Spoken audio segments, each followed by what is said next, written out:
আসসালামু আলাইকুম রহমতুল্লাহি ওবরাকাতুহু। সম্মানিত দর্শক শ্রোতা, যে যেখান থেকে দেখছেন সবাইকে জানাই আন্তরিক মোবারকবাদ। আমরা আছি বর্তমান পবিত্র মুহররম মাসের পরের মাস সফর মাস, অর্থাৎ আরবি হিজরি সনের আপনার দ্বিতীয় মাসে আছি। এই মাস এমন একটি মাস, আমরা অনেকেই মনে করে থাকি এই মাস অকল্যাণের মাস, এই মাস রোগ ব্যাধির মাস।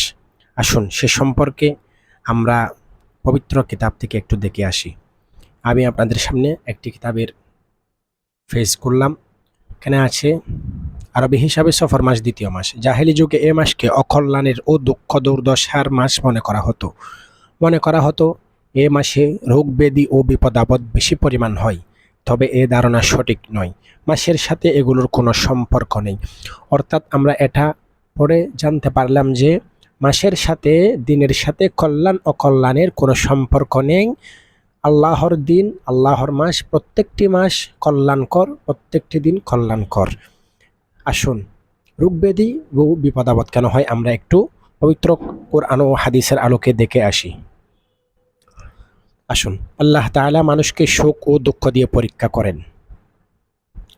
তাই প্রত্যেক মানুষের উচিত সুখের সময় অতি উৎফুল্ল ও অহংকারী না হয়ে আল্লাহর কৃতজ্ঞতা প্রকাশ করা। এতে আল্লাহ ও তার নিয়ামত ও সুখ আরো বৃদ্ধি করে দেন। পক্ষান্তরে দুঃখের সময় হতাশ ও আক্ষেপ ও অস্থির না হয়ে বরং ধৈর্য ধারণ করে আল্লাহর কাজে সন্তুষ্ট থেকে তাকদীরের উপর বিশ্বাস রাখা উচিত। পবিত্র কুরআন মাজিদে আল্লাহ তাআলা বলেন, মা আসাবাকা মিন হাসানাতিন ফামিনাল্লাহ ওয়া মা আসাবাকা মিন সাইয়্যাতিন ফামিন নাফসিক। আপনার যে কল্যাণ হয় তা আল্লাহর পক্ষ থেকে হয়, আর আপনার যে অকল্যাণ হয় সেটা আপনার নিজের কারণেই হয়। এরপর আসুন, অপর আয়াতে আল্লাহ তাআলা বলেন, মা আসাবা মিন মুসিবাতিন ফিল আরদি ওয়ালা ফি আনফুসিকুম ইল্লা ফি কিতাবিম মিন ক্বাবলি আন নাবরাহা। পৃথিবীতে অথবা ব্যক্তিগতভাবে তোমাদের উপর যে বিপদ আপদ আসে তা সবই কিতাবে, অর্থাৎ লৌহে মাহফুজে জগৎ সৃষ্টির পূর্বে লিপিবদ্ধ আছে।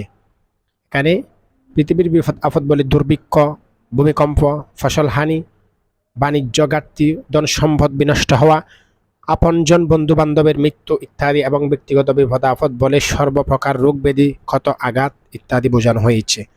আল্লাহ তাআলা বলেন, ওয়ামা আসাবাকুম মিন মুসিবাতিন ফাবিমা কাসাবাত আইদিকুম ওয়া ইয়াফু আন কাসীর। তোমাদের উপর যে সব বিপদ আপদ পতিত হয় তা তোমাদের কর্মেরই ফল, এবং তিনি অর্থাৎ আল্লাহ তাআলা তোমাদের অনেক গুনাহ ক্ষমা করে দেন। সুবহানাল্লাহ। অর্থাৎ আমরা পবিত্র কোরআনের আলোকে এটা বুঝতে পারছি যে আমাদের যে কল্যাণ হয়, যে রহমত হয়, আমাদের উপর দয়া হয়, সেটা আল্লাহর পক্ষ থেকে হয়।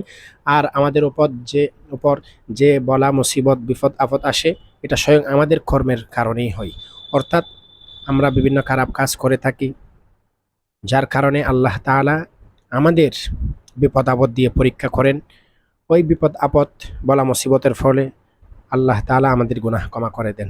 আল্লাহ আমাদের প্রত্যেককে বোঝার তৌফিক দান করুন। আমি আপনাদের এটাই বোঝাতে চেয়েছি যে পবিত্র সফর মাসের সাথে আপনার কল্যাণ অকল্যাণের কোনো সম্পর্ক নেই, কোনো দিনের সাথে, কোনো মাসের সাথে কল্যাণ অকল্যাণের সম্পর্ক নেই। যা হয়ে থাকে সব কিছু আল্লাহর পক্ষ থেকে হয়ে থাকে। আল্লাহ তাআলা আমাদেরকে সঠিক বুঝদান করুন। আমিন। আসসালামু আলাইকুম ওয়া রাহমাতুল্লাহ।